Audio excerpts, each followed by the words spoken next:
Da parte del pilota ufficiale della Gilera, corre con una Gilera RC600, fa parte del gruppo A classe A.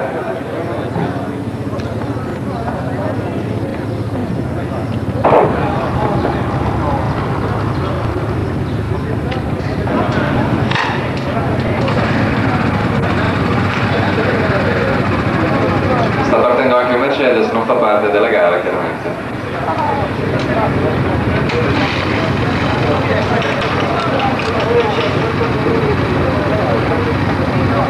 E ora la volta del portacolori del Motoclub Tarkus, veterano.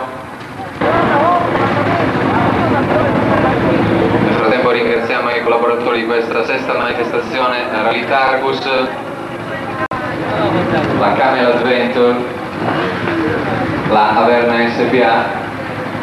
Edizione 1988 del Rally Tarkus assoluto per quanto riguarda il gruppo B.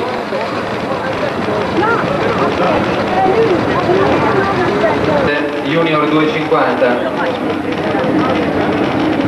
e ha partecipato anche al Rally d'Ungheria.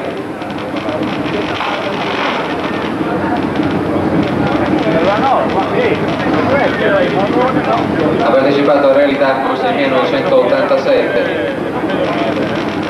44 la volta di Giorgio Arduini, da parte del Motoclub Cross Italia 82, corre con Suzuki TR600, da parte del gruppo B, classe B3.